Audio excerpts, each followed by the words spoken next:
Good evening, meteorologist Mike Linden here, coming at you live from the MyRadar studio here in Orlando, Florida. I have team coverage for you this evening with meteorologist Erica Lopez, as well as tropical weather expert Dr. David Ruglicki. But of course, we are talking about all things Hurricane Ian. A fact here for you from Philip Klotzbach from Colorado State University. Since 1950, only 6 Category 4 and 5 hurricanes have made landfall in Florida, the most recent being Irma in 2017 and then Michael in 2018. If the track holds from the National Hurricane Center, it is very likely that Ian will be added to that list next. Now, before we get to meteorologist Erica Lopez, let's jump right in to the MyRadar app here and take a look at the latest track from the National Hurricane Center. As it stands right now, Ian is still a Category 3 hurricane with winds right around 120 miles per hour. So that hasn't changed all that much here over the past couple of hours, but the track has slightly changed a little bit from the NHC here. Now, for one, just look at the sheer size of the outer bands of Ian as it works its way northward. We definitely see an eye here on the MyRadar app here. But if we take a look here at the track, just for a moment, I'm going to turn off the radar so you guys can see the track here, and I'm going to turn up the opacity on the hurricane tracker. Expected to strengthen to a Category 4 hurricane as we work our way into tomorrow morning, right around 6 a.m., if not earlier than that, mind you.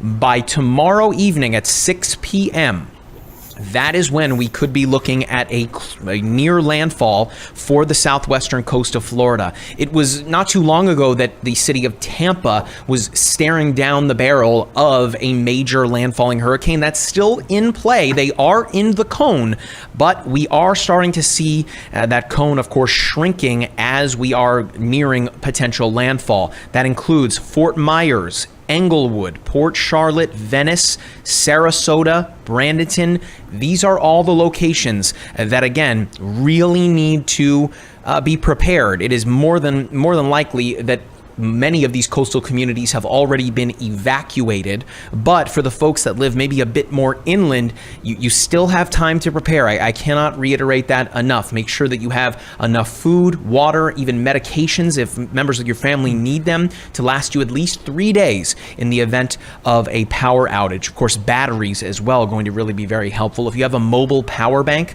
also an incredibly helpful tool in a situation like this, to keep your cell phones powered up if you are able to maintain cellular connectivity. As we see, Ian does weaken to a Category 1 hurricane as we work our way into early Thursday morning, as it works its way just to the southeast of Lakeland there, pushing through Orlando, the home of MyRadar, as a tropical storm. Now, this is where the track has really begun to adjust pretty significantly here. Daytona Beach, even Jacksonville now included, looking at a tropical storm just off of the Atlantic coastline there, working its way northward and hooking back in to the United States over South Carolina and over Augusta, Georgia. But if we take a look at the high-resolution satellite imagery here, Matt, if you want to switch to that, we can really get a good look at Ian as it stands right now. That it's definitely got that buzzsaw look right now. I don't want to say that it looks like Dorian. Of course, Dorian was a Category 5 storm off of the eastern coast of Florida, but it is certainly looking rather potent here on the satellite imagery. Now we're going to send it over to meteorologist Erica Lopez, who has a look at some weather stem cameras here. And I believe, Erica, that's Key West behind you there. I mean, right as we just saw in the satellite imagery, the center of Ian, not too far away from that location.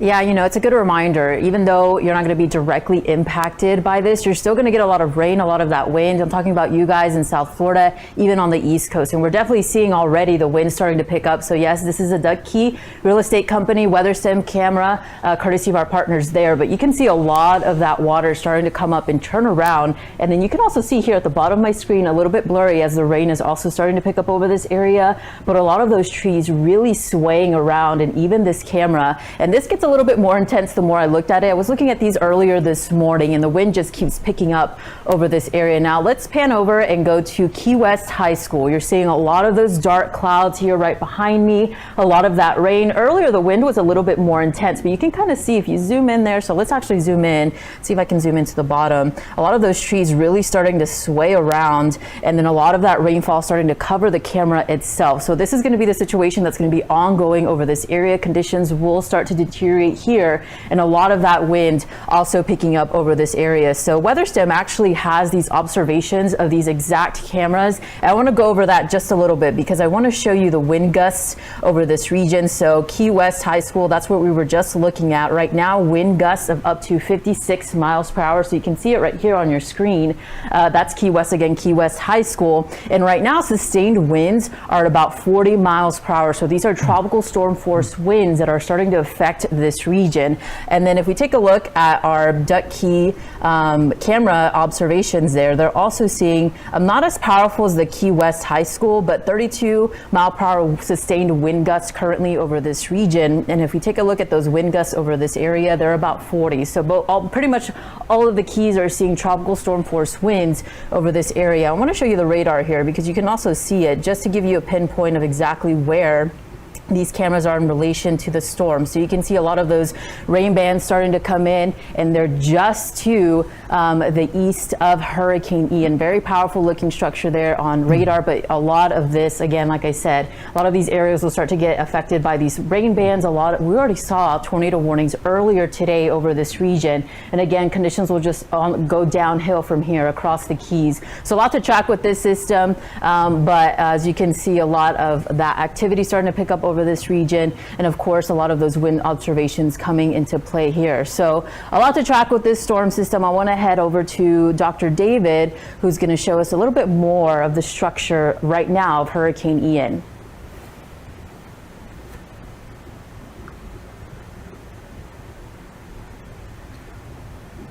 Well, hey, if you guys want to send it back over to me, just so Dr. David can get his graphics set up there. We've been telling you the story of Ian all along here. At least a big part of the story are the sea surface temperatures. You're talking about some of the warmest water on Earth right now is in the Gulf of Mexico. If you guys want to take the weather graphics here as David gets ready there with the water vapor imagery, I'm going to click on the western coastline of the state here. Stand by as I grab my tool to do so. Earlier today we were looking at, there you go, 90 degrees, 88 degrees, all up and down the western coastline. This is hurricane fuel right here. Really not what you want to see when you are looking at a storm of this strength just sitting right off the coastline there. And this is a graphic here that has started to really shift along with the cone. Storm surge going to be a huge factor with this, so don't get caught up in the category of the storm, that being those wind speeds. When all is said and done here, what folks are likely going to remember about Ian is the sheer amount of rain and the storm surge that is likely to come from this storm. So guys in the back, just let me know when Dr. David is ready here. But we look at the Florida Keys, 1 to 3 feet of storm surge. Again, that is wind-driven water being pushed inland here, and that is for almost all of the Florida Keys. As Erica just showed you there, you saw those waves just rushing in. Certainly not a beach day whatsoever in the Florida Keys. We zoom in a little tighter, and this is the area that has really started to see these numbers creep up and creep up and creep up. Anywhere where you're seeing the red color here, that is representative of 9 to 10 feet of storm surge. And look how far inland this is making it. Okay. Marco Island, part of that as well. Naples as well. And it's important to look at here, if we look at this inlet here for Naples, it's not just going to be the coastal areas. Water is going to sneak its way through all of these inlets, likely where people have homes here right off of the coastline, where people have boats as well. Not going to be fun here as this storm approaches that part of the world here. Let's head a little farther to the north now, again looking toward Bonita Springs, Fort Myers, and Port Charlotte. This, at least as it stands right now, is where the National Hurricane Center expects Ian to go. That may still soon change, as we have seen this track inch farther to the south and a little bit more to the east, just ever so slightly. If you joined us at 5 o'clock, Dr. David was breaking down how that teeny little nudge is enough to really dictate where this storm goes. Once again, look how far inland some of this storm surge gets, all the way to Arcadia here. In fact, let me do this. I'm going to grab a tool here. We're going to jump back just a little bit, and I am going to grab a measurement tool, or here it is. And I'll draw from the coast all the way inland to Arcadia. I mean, look at that. That's roughly, or approximately, 30 miles inland we could be looking, at least in some spots, with that storm surge. Really not fun, especially with a strengthening storm. It wasn't too long ago that Ian was expected to make landfall near a Cat 3. Kind of a silver lining forecast here for Tampa and Tampa Bay. 1 to 3 feet of storm surge expected there, where earlier this morning those numbers were a lot higher. Still seeing some little red dots there, but otherwise an improving forecast for a city that has not seen a major hurricane make landfall since 1921. So that record may soon stand. Even up near the Big Bend and Cedar Key, 1 to 3 feet of storm surge, but now starting to see these numbers jump up a little bit, with the expectation that Ian is going to exit Florida to the east, right around the Savannah area, right on the border there of Georgia, and bring with it some additional storm surge there. But as I mentioned, those warm sea surface temperatures going to be a huge factor here. The water vapor imagery is something that Dr. David has really been keying in on here over the past several hours, and that is going to prove to be really, David, a huge factor with how strong Ian is likely to become, and then ultimately how it moves, right, as it begins to hook right into the state. Yeah, you're absolutely right, Mike. And I know the pictures that Erica was showing were, it's only going to get worse in the Keys. But I wanted to take a little bit of a zoom out and really show you exactly what's going on with Ian and what has been responsible for a lot of the rain and the track of this. So obviously on this plot here, we're looking at the water vapor imagery. And when I talked about this in my hurricane satellite imagery, this is for upper level water vapor. So stuff around 200, 300 millibars, about 9-10 miles up. But obviously, if you look here, you can see Hurricane Ian. I think that's pretty obvious, but there's some also amazing things you can see in the water vapor imagery. So first of all, as you look on the periphery, you can actually see all this convection that's going to be hitting the Florida coast, or Florida mainland. And we already have some tornado warnings. We're under severe weather warnings. So also in addition to the hurricane, but also if you keep looking at this, you can see this amazing outflow jet. So the outflow from Hurricane Ian is stretching all the way to Canada, which just got impacted by Hurricane Fiona. Now on top of that, there's something else we got to talk about. So the track with Ian has been, subtly a few miles to the left, a few miles to the right, and a lot of it has to do with the steering currents of the mid-latitudes. And one of the things you want to think about this way is that intensification of the storm is local. That has to do with sea surface temperatures, but steering is something that's more hemispheric. So if we look all the way back here in Washington, Canada, you have this big flow that cuts across the plains and then fires up the eastern seaboard. And it's this trough over here, it's this whole setup that is what is determining just a little bit to the left, a little bit to the right of of Ian in the hurricane models. So this is what's really gives you a whole picture of everything that's going on. So it's not just Ian in the Gulf of Mexico, it's the rain that's already here in Florida, and it's this huge ridge trough system over the entirety of the United States that's helping steer Ian the way it's going. Now, the one other thing is, like I said, there's a lot of rain here that we see in the water vapor, and a big part of that is associated with the sea surface temperature. So Ian's track over here is basically going to be looking something like that. And this is part of the reason that Ian was able to intensify so much before it hit Cuba, is that it was going over these contours here at 30 degrees Celsius. We're talking about 88, 89, 90 degree Fahrenheit water, which is exceptionally warm. And not only are the sea surface temperatures warm, Mike, but they're also deep. And one of the things I want to borrow this is from NOAA Coast Watch. This is an image that was shared by a good friend of mine, Kim Wood. What you're looking at here is ocean heat content. So what ocean heat content is that you actually integrate. It measures the depth of the warm water in the Gulf of Mexico. So it's not just a thin layer of warm. The fact that we're saturating the color bar here is it tells you that not only is the water warm, but it's deep and warm. Because normally when a hurricane traverses warm water, mix it up, it'll mix up cold water. It may put the brakes on intensification, Mike, but that's not the case here. What's happening here is that as Ian was crossing Cuba and is coming this way up into Florida, it's not only it's warm water, it is warm and deep water. I know that the three of us, including meteorologist Matthew Capucci, have all kind of been chatting about how warm the water was and still looking at some of the larger dynamics at play, but you just couldn't get away from how warm those waters were. It's just been really quiet in the Gulf of Mexico up until this point, right? So there hasn't been that real mixing of the water at the depths of the Gulf of Mexico, where we've just been getting nice and warm at that top layer, right?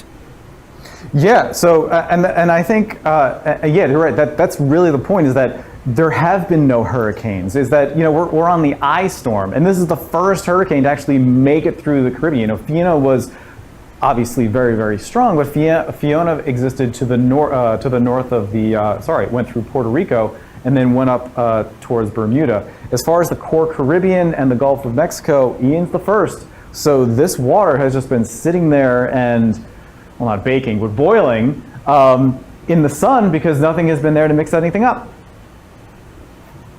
So now it truly is a.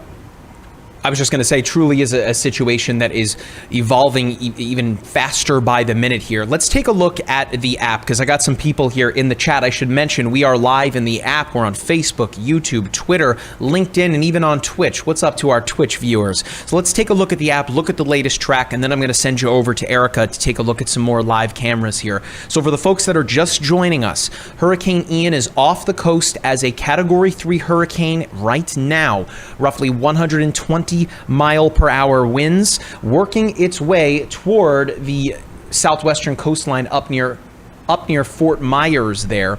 Expected to make landfall as a Category 4 storm just to the west of Fort Myers. That would be late tomorrow evening, around 6 o'clock. Mind you, this cone and this path has updated frequently over the day today, starting at early this morning around 8 to 11 to where we are now. We have seen not only the intensification of Ian occur over the day today, but we've also seen how fast it's moving. It was earlier this afternoon that we were anticipating a midnight-ish landfall late tomorrow evening close to Tampa. Now look at how much things have changed. Fort Myers, Sarasota, Port Charlotte, Venice, now all in play for a landfall potentially at a Category 4 at 6 o'clock tomorrow evening. So again, a big shift in the track, in the intensity, and mind you, once it works its way inland, it's going to lose some juice, but not a ton of it.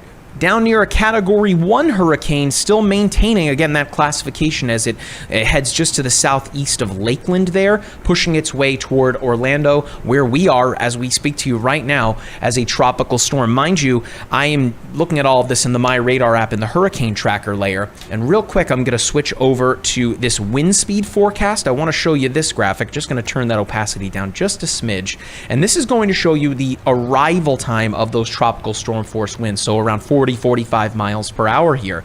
Notice the time. It's 2 hours to 8 o'clock tonight, and we are likely at that point, for the folks that live near Marco Island, Naples, Bonita Springs, likely to start to feel those winds really ramping up here as we work our way into the overnight hours. Right around 2 a.m., you can see that line there. That is when those winds really begin to pick up for those coastal locations, and then as we head into the early morning hours of Wednesday, right around 8 a.m., that's where we really are set to get cooking here. Meanwhile, those winds extending really far inland. I mean, odds are when we are chatting with you guys tomorrow afternoon, we'll have our own camera up on the roof here that will likely be bouncing around in the wind. So again, before I send it over to Erica here, I think she's got some WeatherStem cameras prepared for us. So guys in the back, just let me know when Erica is ready to rock. Meanwhile, let's head to the graphics, Matt, if you want to take those, because as I've mentioned, the winds are certainly part of this story, but really only a small part of it, because at the end of the day, we are looking at a lot of rainfall coming to the Sunshine State of Florida. Not going to be much of that, mind you, here over these next 5 days. Now these are some really staggering numbers here, and Dr. David can speak to just how wild this is to see. Anywhere where you are seeing a yellow color here over the next 5 days, you're looking at close to 2 feet of water falling from the sky in the form of rain. That includes Tampa Bay, Sarasota, Fort Myers, Orlando, even as far north as Jacksonville, and potentially upwards to near Savannah, Georgia. Meanwhile, Disney World is in there too. I feel really bad for folks that maybe booked a family vacation here in the midst of hurricane season, maybe thinking you were just on the periphery of dealing with something like this, but yet here we are, and I would imagine that got some pretty disappointed kiddos out there that were probably hoping to go to the Magic Kingdom. But it's better, of course, to be safe than to put yourself in this kind of situation. So again, we're about to send it over to Erica, but one more graphic here I want to show you guys. This is the wind forecast. I showed you before the probability of the tropical storm force winds, but this is a really telling graphic here. Anywhere where you're seeing that purple color, let me zoom on in here, because Erica, I believe, has a camera from Sarasota. Anywhere where you're seeing that purple outline, the expectation is that the winds from Hurricane Ian will be greater than 110 miles per hour. I mean, that's a fairly big number, right, folks? I mean, that is right there on the edge of Cat 2, Cat 3. Remember, Category 3, a major hurricane, and look how far inland those winds push from Fort Myers to Tampa, north and eastward, almost to Orlando, right there on the border. But Erica, a rapidly changing situation. I think you have Sarasota behind you there. What's the latest on WeatherStem?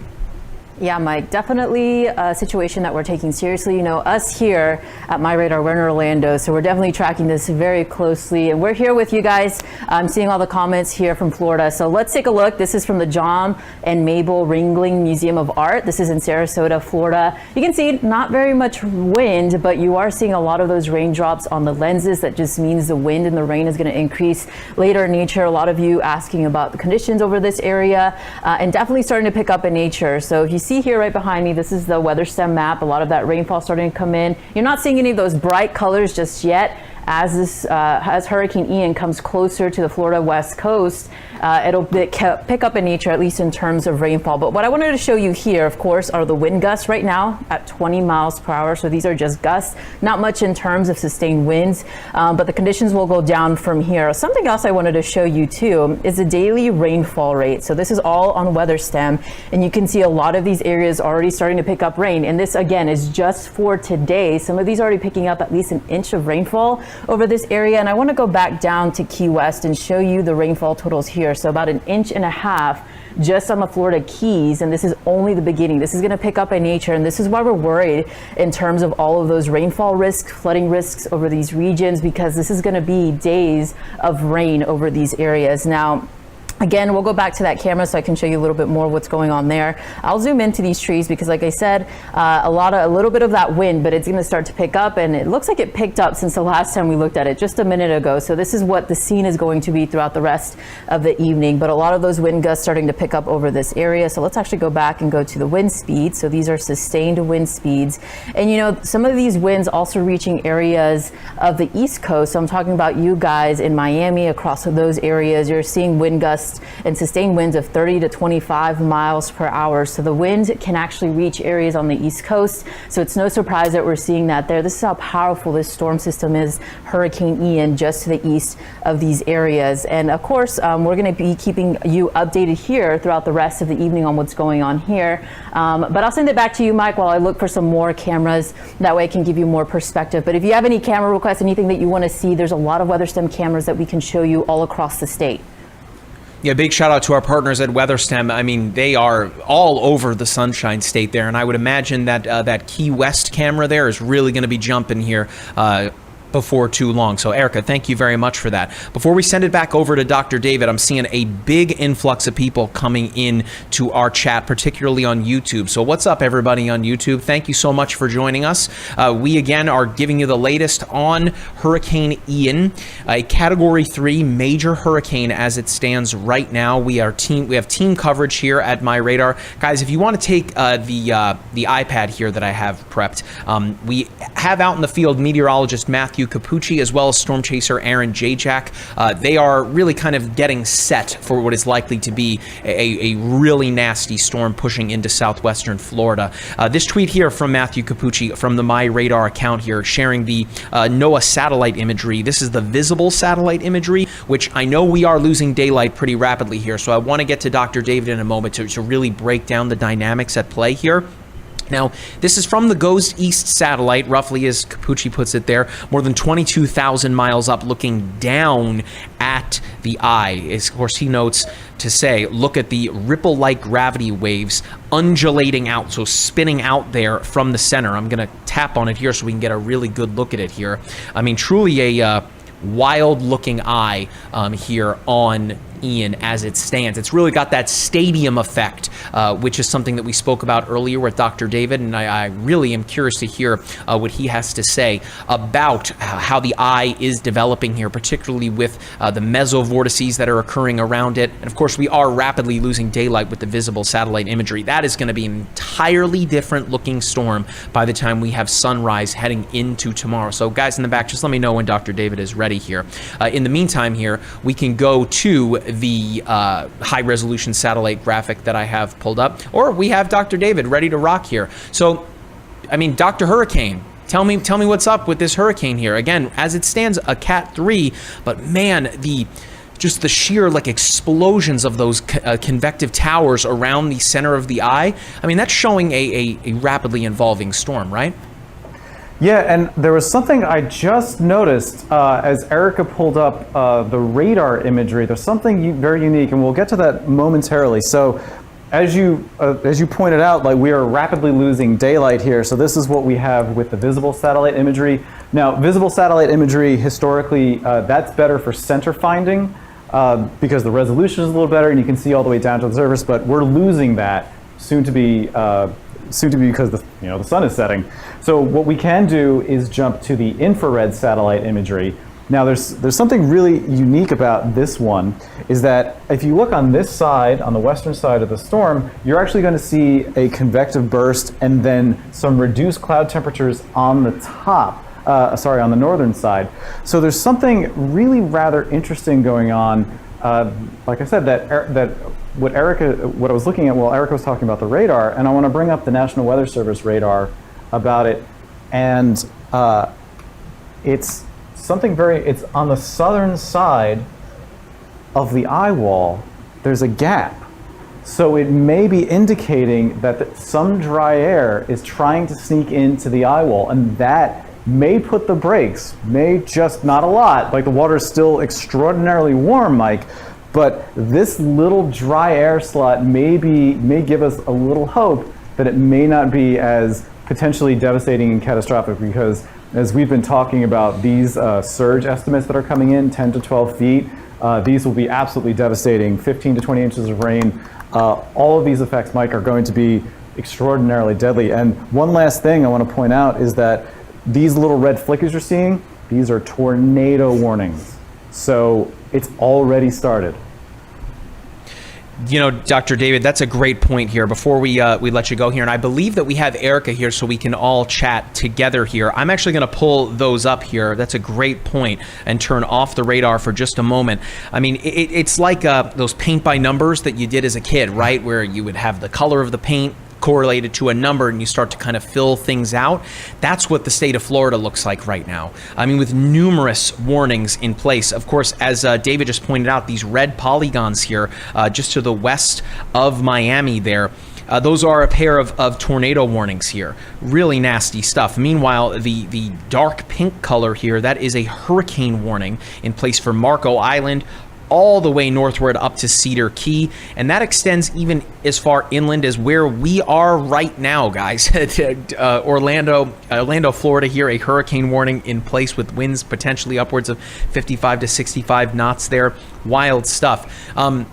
Erica, I mean, I believe that's still the Sarasota camera behind you there. I mean, really jumping around. Things are evolving for sure. Duck Key Real Estate Company camera. It's a different angle, but you can see a lot of the wind behind me. You can also see a little bit of the layers. I think, the first initial It's really blurry, but it's interesting to see this, the clouds right behind there, kind of the layers in the atmosphere of the storms that are going to be moving through this area. So pretty interesting to see that on camera. Now, Dr. David, if you can see the app that I'm sharing here, just going to wait for the latest imagery to roll in here. I've switched over the app from composite reflectivity to the velocity scan here. Boy, this is something that we really have been keeping a close eye on here. Of course, the winds that are green, representing winds going toward the radar site. I've selected the Key West radar there in Key West, Florida. And then the red color representing winds going away from the radar site. And of course, without having to look at the reflectivity, it's very clear to see where the eye of Ian is at this present moment in time. It is a rather impressive looking sight. In fact, Matt, if we want to toss it over to Erica, if she's ready here, looking at that camera. Oh, we're going to go back to Dr. Dave? No worries. All right, so I'll keep going here. Again, I really am curious to hear what he has to say regarding the velocity scan here, but we can always get back to it. There's a lot going on. And again, for folks that are watching in the chat, I mean, those numbers are really, really rolling up here. So one thing I want to point out to those that are watching is that if you have a question to ask Erica, myself, or of course, Dr. David, well, we are standing by to answer any of your questions. Erica, let's go over to you there, because that camera that I just saw, I believe we're looking at the outer bands pushing in on that WeatherStem camera. Yeah, it's really crazy to see. And you can also see the craziness of the wind, the trees, the angle they're at, and even the camera that's moving around. So I was looking at this earlier today too, and definitely changing really quickly here in terms of wind gusts. And also the layers, like I said, this is pretty interesting.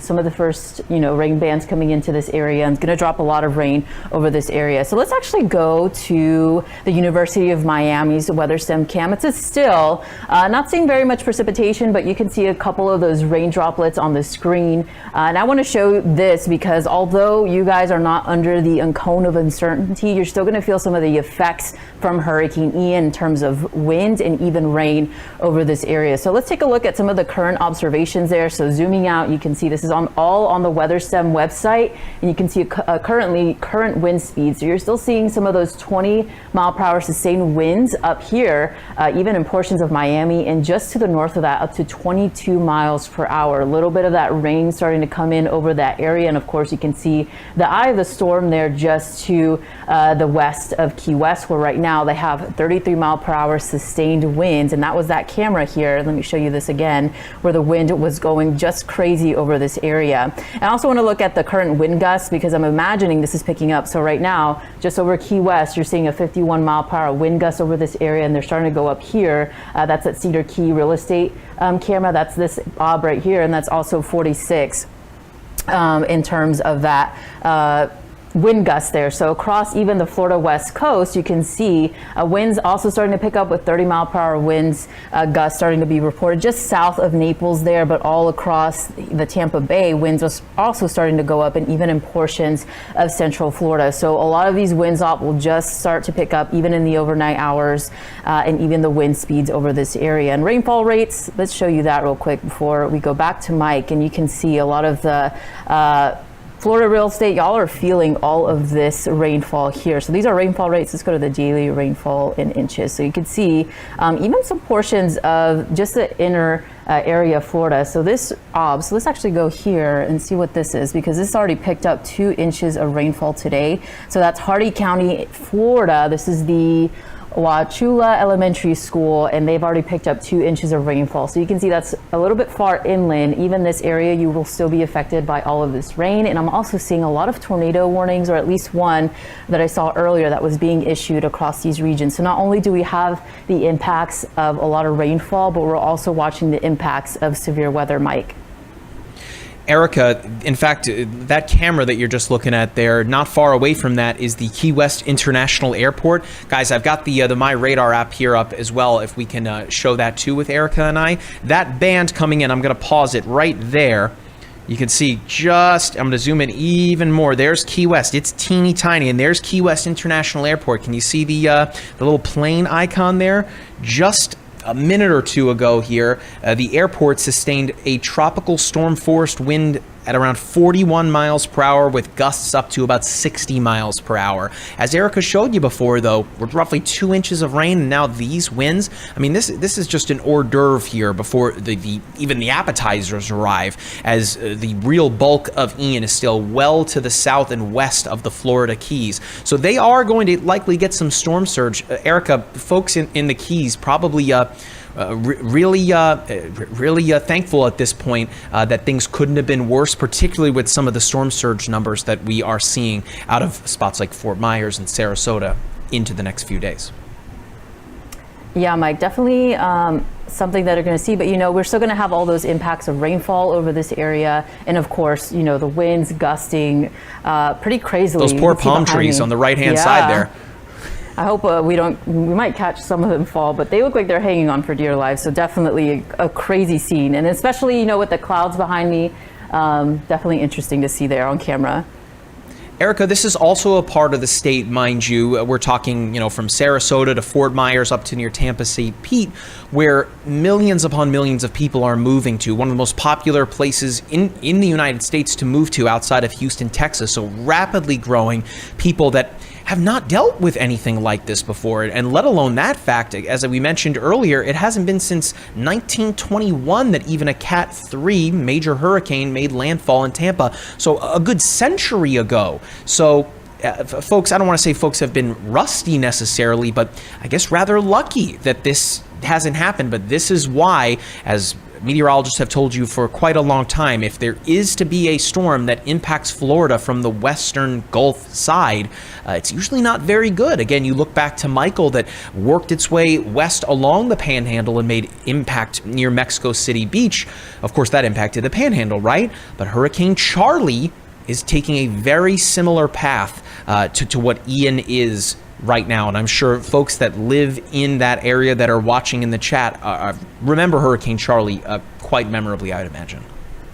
Yeah, Mike, and you were saying about, a lot of new Floridians coming here, just like you and I, we were talking about this earlier. We're with you here, guys. If you're new to the state, we were preparing well in advance. I know over the weekend, I went to go get whatever I needed in case we were to lose power or we were to have flooding in and around this area. So, today is really the day. This is the last day to even do anything. If you're still in the Tampa Bay area, you need to get out of there, because these storm impacts, even as us meteorologists, we are worried about this storm and the impacts that it will bring across the Florida West Coast. It's the storm surge, right? I mean, Tampa, the numbers have come down. I mean, you don't want to be messing around with really any storm surge. But if you guys want to take the graphic here that I have on the storm surge flooding, and then we'll send it over to Dr. David here.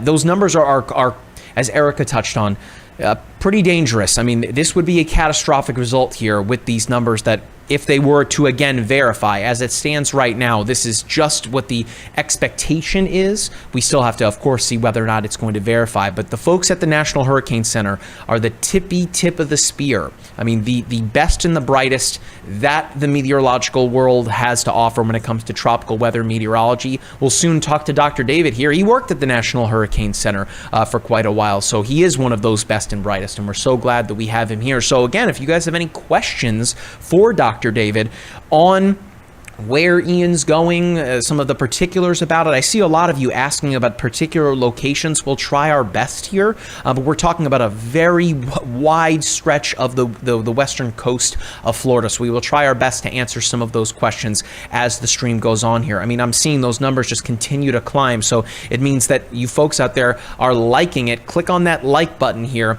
I mean, it really helps us out a lot. I mean, not for us, for our channel to grow, but to make sure that this information gets to the people that need to see it. That is, I mean, I'm sure Erica will tell you this, Matthew Capucci, Aaron Jajak, and Dr. David will tell you that that's the goal of folks that work in meteorology, to make sure even one person out there is listening and uses that information to potentially save their life. I know that might sound dramatic, but this is very important information, particularly when, if you're looking at the storm surge graphic here, anywhere where you're seeing that red color, could represent upwards of 10 feet of storm surge. Again, that is water being pushed by the winds of Ian inland. And if I zoom in here to this area stretching from Naples through to Bonita Springs, Fort Myers, and Port Charlotte, I'm going to zoom on in here. I mean, David, there's a lot of red on this map here. This was not here earlier this morning when we came in, and even when we first started chatting about putting together that live stream that we did earlier this afternoon, these numbers were not here, and they certainly weren't this far inland here. I'm going to grab a ruler here just a moment before I send it over to you here. I want you to see this. We're going to start right here on the coastline. I'm going to draw all the way inland here. I mean, it's just covered by the graphic. I mean, we're talking roughly 20 miles inland of upwards of 10 feet of storm surge that will radiate out from those inlets there near Fort Myers. I see that you have the ensemble graphic up there, the spaghetti models. I've seen those being shared on social media quite often. I will remind folks, you got to be careful with those graphics here. Now, Dr. David, he certainly knows what he's doing, but a lot of folks are looking at one of those options and making their plans off of that. So you've really got to heed the track from the National Hurricane Center, of course, your former employer.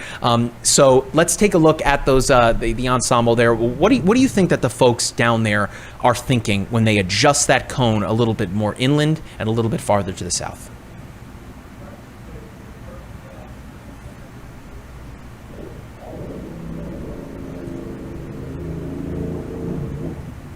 Oh, we got to repair Dr. David's mic. No worries. We definitely want to hear what he has to say. So maybe we lost some battery. Either way, we'll get that fixed for you guys. So again, I'll remind you that again, a lot of water coming inland here. Guys, if you want to take the app, I'll pull up the cone here because we have a lot of new viewers that are coming in right now. And I want to show folks the latest path here from the National Hurricane Center. Just let me know when we're good with Dr. David in the back there and we can take him. So again, as it stands right now, Hurricane Ian is a Category 3 major hurricane with wind speeds at roughly 120 to near 121 miles per hour. We've got meteorologist Matthew Capucci out in the field. I believe that he's on his way to Bonita Beach. He's jetting around out there. And of course, we also have storm chaser Aaron Jajak that will be bringing us some live pictures as we head into the next 2 or so days.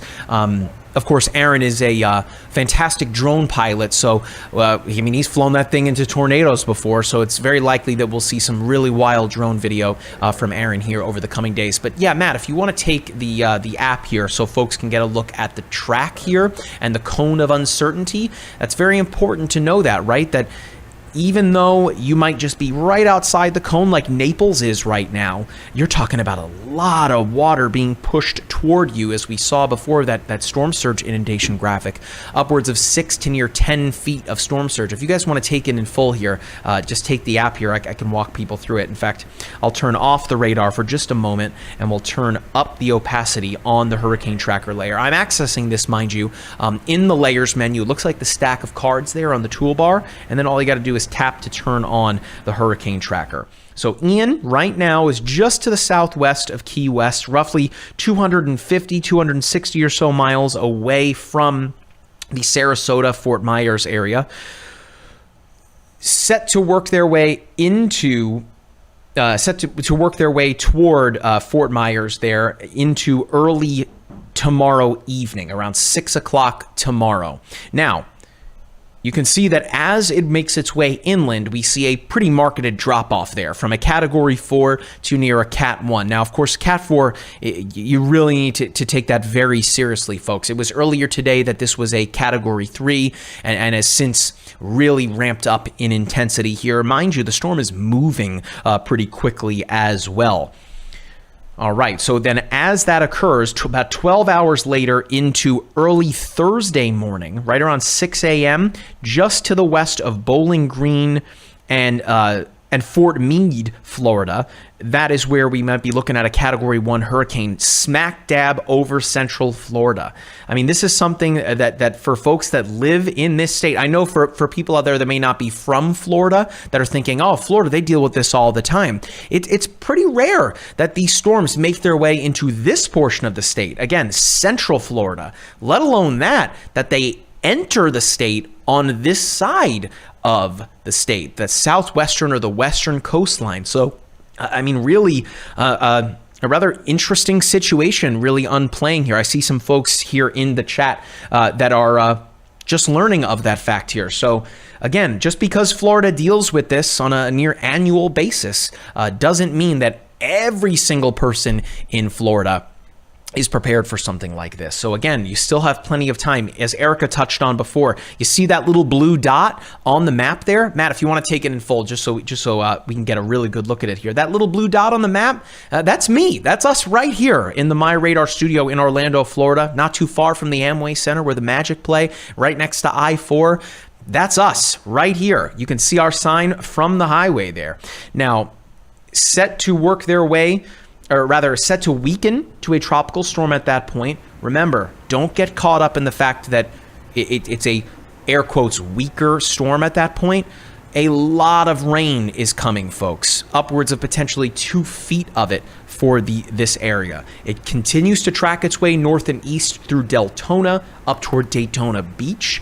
This is where the track has changed a little bit, David, taking the storm off of the coastline of Florida. Remember, as we've told you before, warm water, whether it's the Gulf, the Atlantic, wherever it is, warm water is hurricane food, hurricane fuel. And this is where it wants to be. It doesn't want to be over land. It wants to be over the water, right, Dr. David?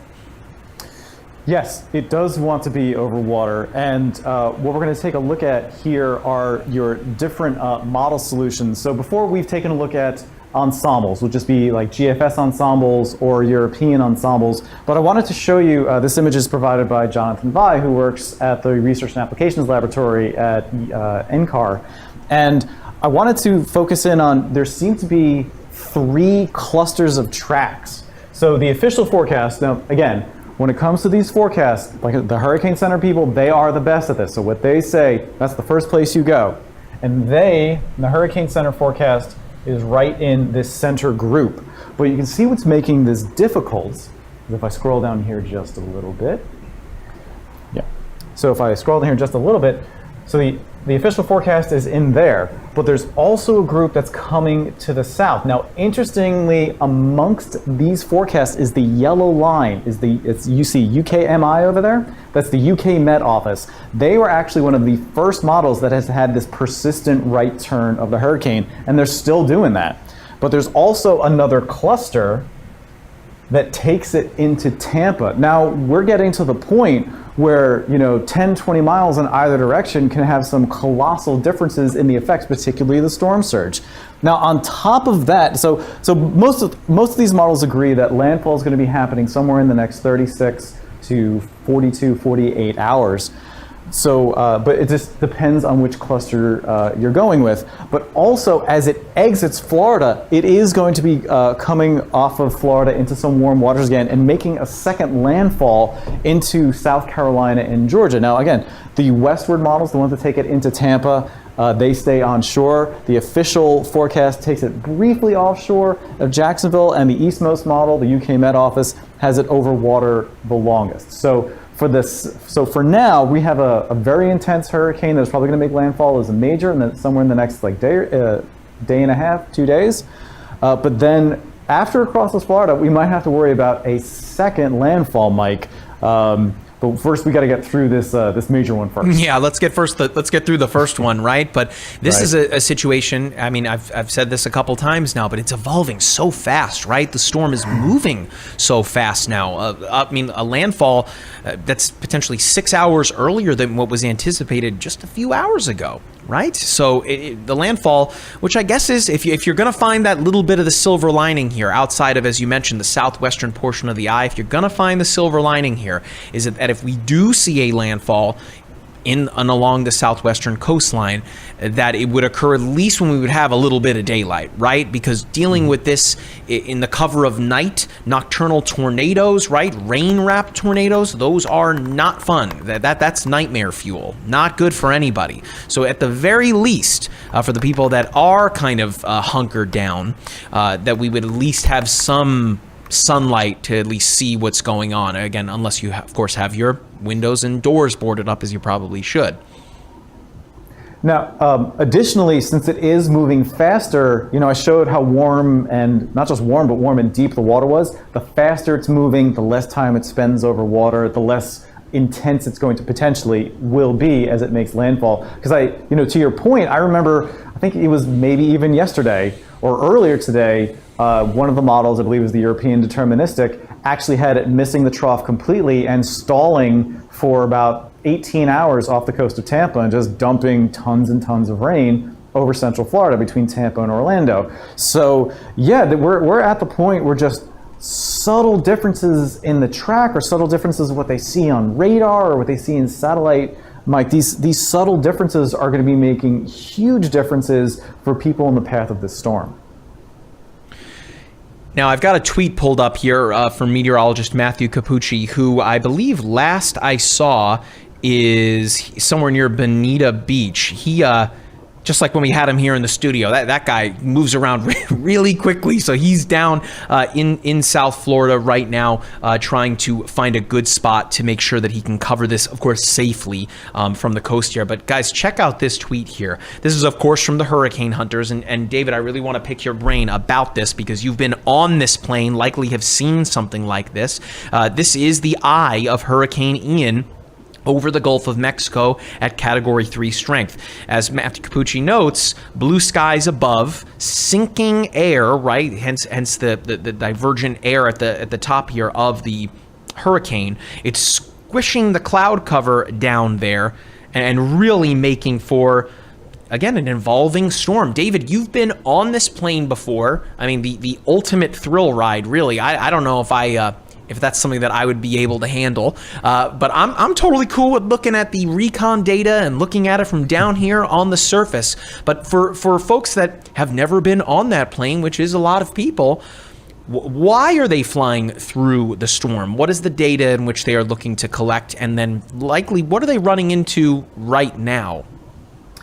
Well, so there are multiple planes out there right now, and I believe another NOAA plane just took off and an Air Force plane took off. So there are two hurricane hunters, and two groups of them. There's the Air Force hurricane hunters and the NOAA hurricane hunters. Now the NOAA, they have three planes, two P3s, the ones that fly into the eye, and then the G4, which usually does environmental sampling that flies up around the tropopause. That's around 10 miles up.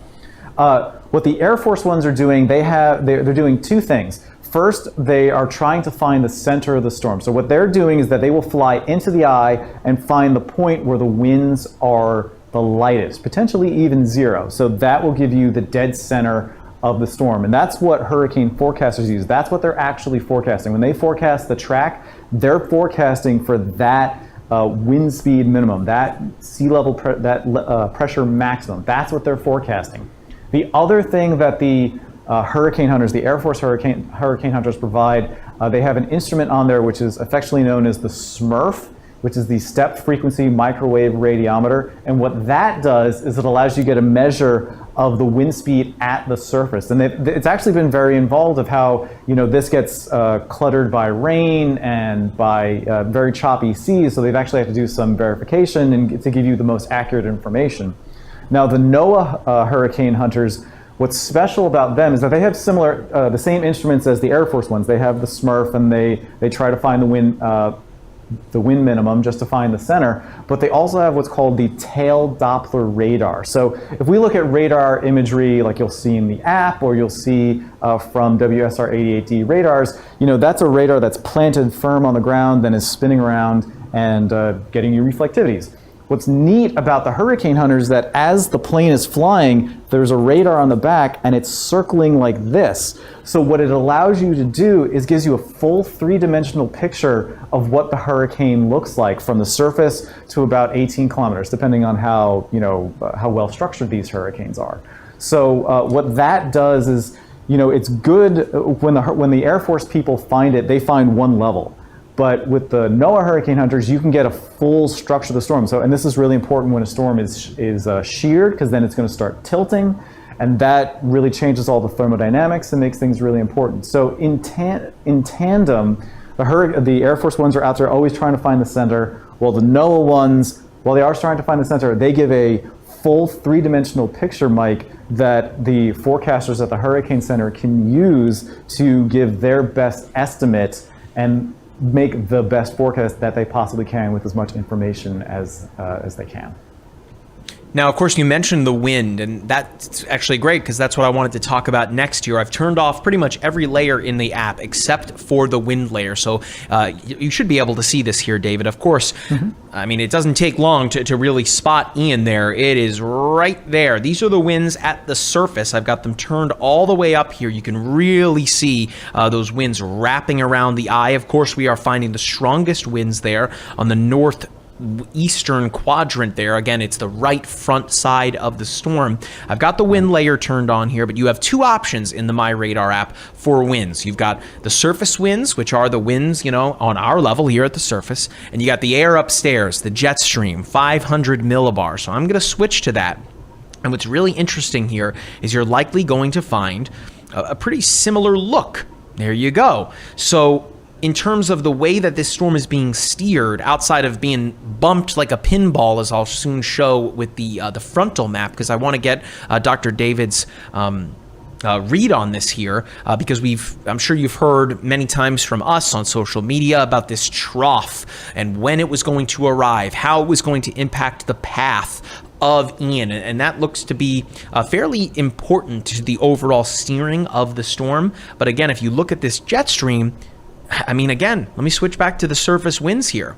You're seeing a lot of uniformity, which is really helping the storm intensify, let alone, of course, the fact that the water is incredibly warm. But you're seeing agreement there from the jet stream, kind of just shooting this thing northward here. What I'm going to do, though, is turn on the fronts layer in the app, and there you can see that frontal boundary. When you hear meteorologists talk about a trough, imagine like how you would see it at on a farm, right? It's that U shape. That is what a trough is, as opposed to a ridge. It's the opposite, right? So imagine like a mountain kind of shape, an upside down U. So David, this trough here, we're now starting to see it stall a little bit here, but take me through the dynamics at play here as Ian begins to work its way northward here. I mean, if we see this front dig any more to the south and east, I mean, that could result in yet another change to the path. Is that something that you would imagine that the hurricane hunters, or rather the National Hurricane Center, are monitoring quite closely?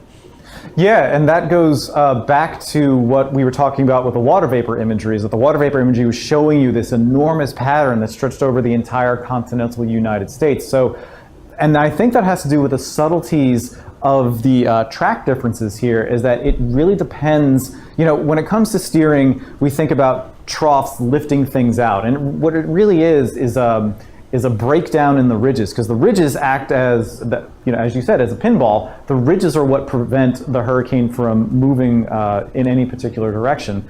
What's really interesting about the trough, and we kind of saw this with Fiona, is that when you can get the trough and the hurricane actually interacting with each other and start swirling around each other. This is a $5 word for you. This is called the Fujiwara effect.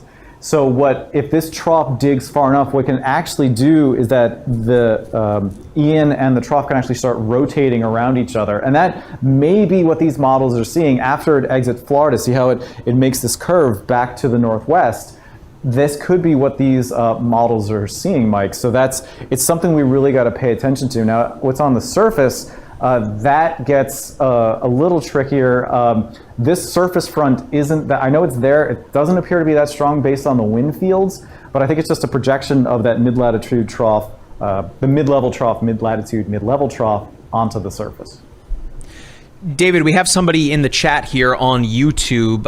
Esther is asking, what about the wind shear? Won't that help to kind of knock the storm down and weaken it? Yeah, but there are multiple things going on, because there's shearing the storm, there's ventilating the storm, and there's actually physically moving the storm. And a lot of my research has actually been on shear, and I could talk about it for quite literally hours. But yes, no, what the shear is going to ramp up pretty high here right before landfall. But the issue is, because the structure of Michael looks so good right now, aside from that little dry slot which just appeared, it will be able to resist. This is actually called, more $5 words. It's actually called Vortex Resilience. And what that means is that bigger, stronger storms are more resilient to vertical wind shear than smaller and weaker storms. So since Michael is a Category 3 and appears to be vertically stacked right now, it will be able to stave off the negative effects of the shear. And don't get me wrong, it eventually will get torn apart. That's what happens to almost all of them. But for now, in the next day and a half to 2 days, maybe the shear will keep it suppressed at a Category 3, but even for as intense as this shear is going to be, I still think we're looking at a major or near major landfall here in the next day and a half. Certainly a situation to take very seriously. Thank you very much, Dr. David.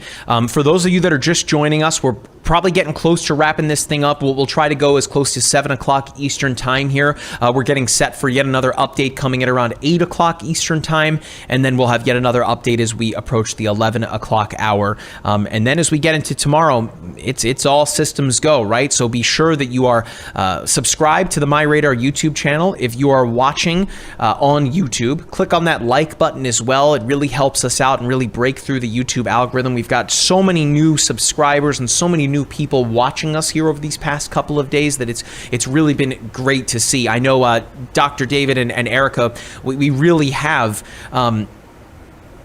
oh, we lost the app here. Stand by, folks. Let me bring that up for you. But either way, we have really seen a lot of new people watching and following along with us. Even a lot of people saying, man, I love your app, but I didn't know you had a YouTube channel, or I didn't know that you guys did video. So it's really great that we have so many new people watching us, because again, even one person watching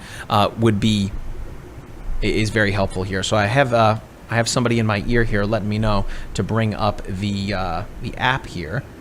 Looks like we're having some issues. I think we're good to go, right, Matt? I think it's back up. Okay, I'll bring it back up. But we'll take a look at the latest track here and the latest path from the National Hurricane Center. Then we'll probably answer some of your questions. I know Erica has a camera here to take a look at near Key West, and we will do so. I think we're good to go. Matt, I think you got it. Fantastic. All right, so here is the latest from the National Hurricane Center. This was the latest update at around 5 o'clock Eastern time, guys. Still a Category 3 storm, expected to intensify to a Cat 4 as we head into the early morning hours of Wednesday, potentially making landfall just to the west of Fort Myers, close to Sarasota, so kind of splitting the difference there between Sarasota and Fort Myers. I know that Venice is right there along the beach, Northport, Port Charlotte, Punta Gorda. For folks that live in this area, more than likely you have already evacuated. But for people that live a bit more inland, like Arcadia there, as I showed you earlier, roughly 10 feet of storm surge could be coming your way, even though you are that far inland. Weakening to a Category 1 hurricane as it passes over the Bowling Green area just to the south of Lakeland, continuing to track its way north and eastward. That's right on through Disney World, folks, and I feel so bad for families that have traveled to Florida to go to Disney this time of year, but that's Mother Nature is tough. Mother Nature is real tough. So I hope that you are enjoying your time in Florida as best you can here. Weakening to a tropical storm. I see you folks asking about Orlando. Listen, that's where we're based. We care about Orlando too. Of course, we care about the state as a whole, but we are here in Orlando, Florida. So you better believe that we are watching what is going to happen here in Orange County. Weakening to a tropical storm at that point. But as Dr. David touched on, potential second landfall as it exits the northeastern coast and works its way back up toward the Savannah, Georgia area here. So Erica, I believe that you had the... Oh, are we good to take Erica? Okay, we're just going to wait for her to switch Zoom. Real quick, big shout out to the super chat there on YouTube. Someone says prayers from Nebraska with a little corn emoji. I would imagine that that's because of the Cornhuskers. Thank you very much for that super chat there. For what it's worth, any and all super chats that we receive on YouTube goes directly to Feeding America, a nonprofit organization that is probably going to be very busy here over the next couple of days, weeks, if not months. What they do is deliver non-perishable food, medical supplies to communities impacted by natural disasters. So big shout out to that super chat there.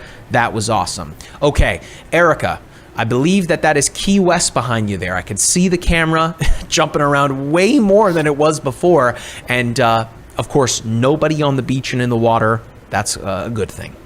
Yeah, and it just goes to show you that conditions can change rather quickly, especially with a hurricane this powerful. And this is only just to the east of Key West right now. So the camera really jumping around, the waves getting a little bit bigger, and of course the trees just jumping around here in Key West. The situation again will start to go downhill from here. But I also want to show you this also from Key West High School. This is really just a good way to see the sky, because you can see a lot of those dark clouds starting to roll in. Of course, sunset is over here soon, so a little bit darker than what we saw earlier, but you can see a lot of that wind, especially on those trees. So let's zoom in here, because you can see a lot of that wind waving those trees around, a lot of those droplets on the screen. And I want to go back and take a look at those current obs, because like I said, the situation is changing rather quickly, and we're still seeing 50-mile-per-hour wind gusts. So that Key West High School cam, so this one right here, is where we're going to see this observation. So I'll actually zoom in over this region, and you can see right now 51 mile per hour wind gusts over that area. So it's no surprise that we're seeing a lot of that camera movement over that region. And then wind speed currently sustained at 33 miles per hour. And if we go back to the Cedar Key location here, so 26 mile per hour sustained winds.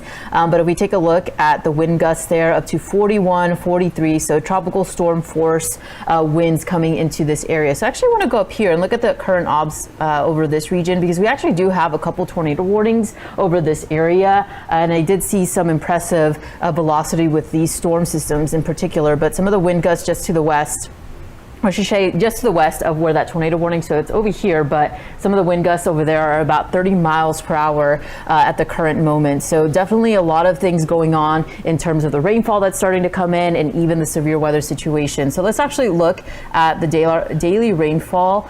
So this is again just per day rainfall amounts, and over this specific region. So I know Fort Myers, you received a lot of rainfall, so you're almost up to an inch of rainfall over just to the east of Fort Myers, but just to the south at Cape Coral, you're already at an inch of rainfall for today, and just to the east of that. So we're going to zoom in to Estero. You can see almost an inch and a half of rainfall over this area as those strong storms move through that area, and of course a lot of rainfall falling over this region. And something to note too as well is it's been a pretty wet season over this area, so a lot of rainfall in a short amount of time with already saturated grounds. You're going to see a lot of issues in terms of flooding over the next several days, and this is just the beginning of it. So definitely take those precautions. And then across areas, let's say the Tampa Bay area, not very much rainfall right now, but you can see some of the outer bands starting to reach areas of St. Petersburg already this afternoon, where you've already picked up an inch or half an inch of rainfall. And then just to the north of that, just a little bit under that, with St. Petersburg at just a little bit under a half an inch of rainfall in terms of these rain bands that are starting to move in. And even here in Central Florida, we've already received some rainfall. We're in Orlando, Florida.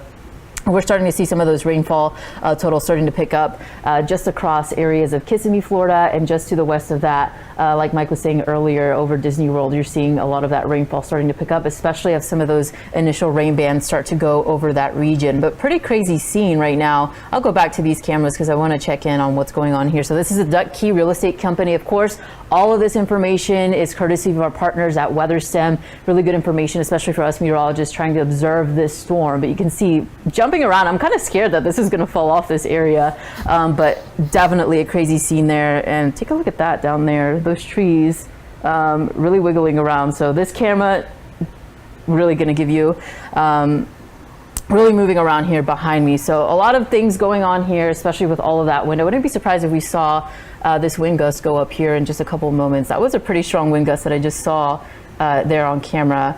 But Mike, crazy scene here. I want to pull up the Duck Key, but I'll come back and pull that up for you guys.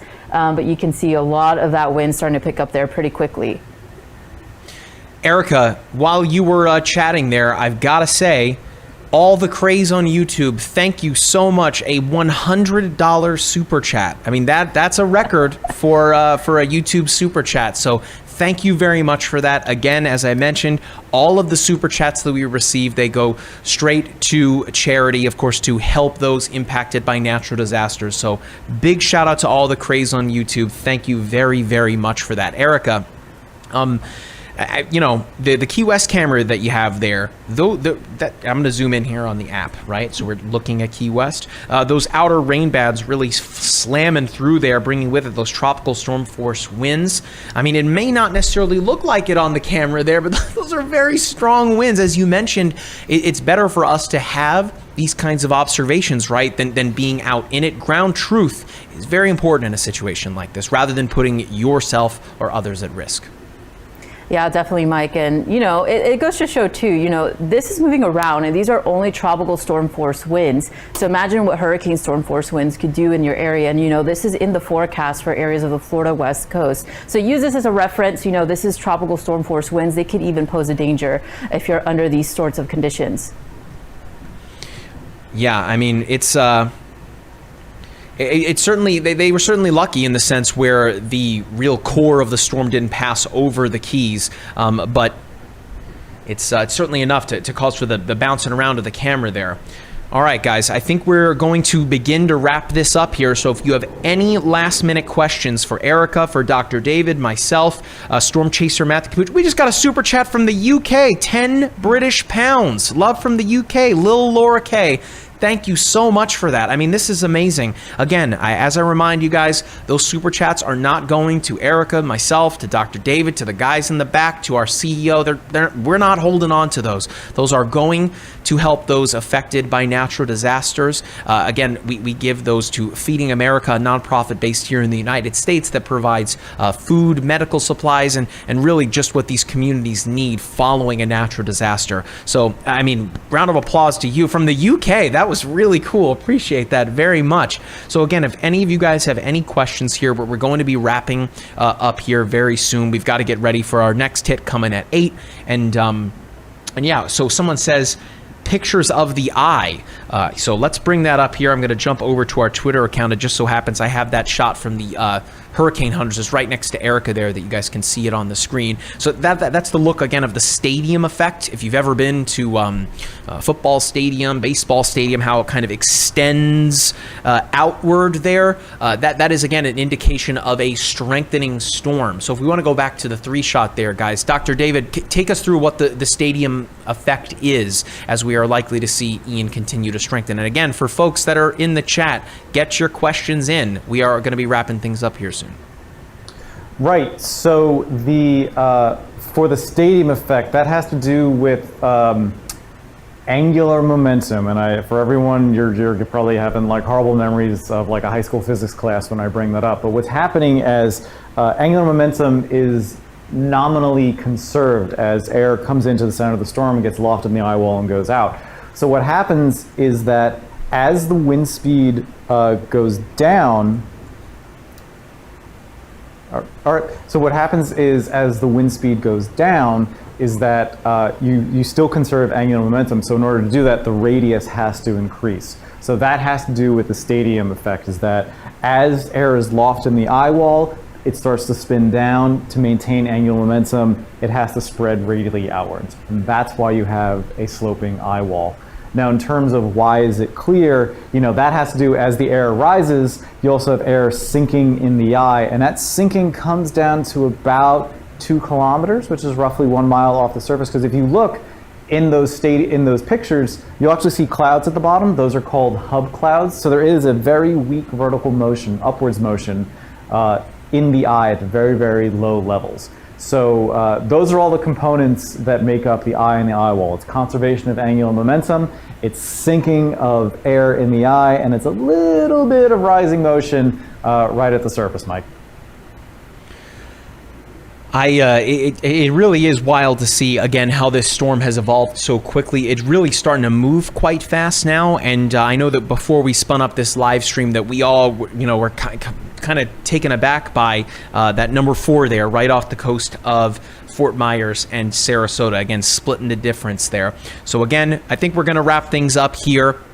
We've got a lot more coverage coming here in the coming hours and coming days as Hurricane Ian works its way north and east toward the coastline. I want to, of course, thank tropical weather expert Dr. David Ruglicki. We should have him as part of our coverage here over the next couple of days remotely. It's just a blast having him here to be able to break things down with so much expertise, again, having worked at the National Hurricane Center. So thank you very much. The chat loves you, Dr. David, so that is awesome. Erica, thank you so much for joining us. I know we are going to be continuing on with the coverage, so there's more to come here on My Radar. So I will add that if you are watching on YouTube, like this video, click on that thumbs up. It really helps us out a lot. Subscribe to the channel. If you are new around here, it's totally free to do so, and click on that notification bell. That way you always know whenever we drop a new video or whenever we go live.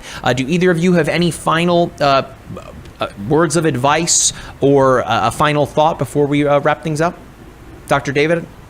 Yeah, just one report on the ground from my wife in Lakeland. Lakeland is out of gas. So if you are on I-4 right now, which is functionally a parking lot, if you're looking for gas, you're not going to find it in Lakeland. Okay, how about that for a hyper-local update on the gas situation here in Florida? I mean, I know that is hyper-local in that sense, but I can't imagine that it's just Lakeland that is dealing with that. So again, be sure that you are prepared now. You still have a little bit of time here. For the folks that live coastally, time is rapidly running out. But for folks more centrally located, bring in those the lawn furniture, anything that can be lofted into the air and thrown into your home or into your neighbor's yard. That includes trash cans, a trampoline that isn't anchored down, mind you, lawn furniture, as I touched on. Bring it into your home. Might I add as well that if you head to hurricanestrong.org or find friends at Flash, a lot of alliteration there, have a lot of great information how to protect you and yours during a hurricane, before one arrives, during one, and then afterwards, because it doesn't just stop as soon as the storm is gone. There will likely be a lot of cleanup to follow. Again, hurricanestrong.org. One more thing I might add as well, make sure that if you have a garage that it is shut and there is no air leaking in at any point, you can seal that up with sandbags or whatever you have to provide that seal. Remember, that's the largest opening on the exterior of your home. So any of these strong winds that can get into your home and seep into the garage creates a negative pressure differential on the roof of your home, which of course will lead to some damage, and then could potentially, in an extreme circumstance, rip the roof right off of your house. It's called the balloon effect. We've covered that before with the folks over at Flash. Civil engineers in the chat know what I'm talking about here. Another super chat, Erica, before I send it over to you, from Pete Christofferson. You guys are too kind. This is really awesome. A record for the number of super chats we've received here in a YouTube stream. So Pete Christofferson, he says, thank you so much for the detailed information. I hope this donation will help. I would imagine that is really going to go a long way, Pete, to make sure that folks on the ground receive the help after the storm passes by. Erica, I send it over to you. Any final thoughts? Yeah, just stay safe. We're here with you guys in Florida. We're in Orlando. We are also as well making our preparations for this storm. And I also want to remind you, if you know any friends or family that speak Spanish, we also do Spanish language information on the My Radar en Español accounts. Me, myself, and meteorologist Joseph Trujillo Falcon will keep you updated on there as well. I know a lot of you Floridians do speak Spanish, so make sure, please, to send that information, maybe life-saving information, for your Spanish-speaking friends and family. Absolutely, and those social media accounts are all over our main social media accounts as well, so you can find everything. I think it's right above my head here, guys. I'd be remiss if I didn't thank the guys in the back. We've got Matt and Jack. Of course, Damien will be working with us here soon, so the unsung heroes of the crew. Another super chat from All the Craze, $20. You guys are amazing, really. This is just so cool to see. Again, we're going to be wrapping things up here. I highly suggest that you send those donations to nonprofit organizations such as Feeding America that once we are not live, of course, that will help out these communities. But again, thank you so much for that super chat. You guys really have been wonderful. A lot of great questions here in the chat, a record number of super chats, and all of that money is really going to help folks out in a major, major way. Okay, big shout out to the guys in the back. Of course, I have not thanked our founder and CEO, Andy Green. He's the man. You may see him around on Twitter. So if you ever mention My Radar, he'll come and find you on social media. So again, be sure to follow us across all of our social media platforms above my head here. Like and subscribe on the YouTube channel. Of course, the app is totally free to download. Make sure that you finish your final preps here in the coming hours if you need to make them. All right, guys, I think that's probably going to do it for Dr. David Ruglicki as well as meteorologist Erica Lopez. Thank you guys so much. Again, we have meteorologist Matthew Capucci out in the field. We'll have an update from him in about 45 or so minutes, so look out for that. And of course, Storm Chaser Aaron Jajak is out in the field as well, and we will have some images from him here in the coming hours. So again, from all of us here on the team, the guys in the back, thank you so much for watching. Stay safe and stay dry. We'll catch you back here for the next update. See ya.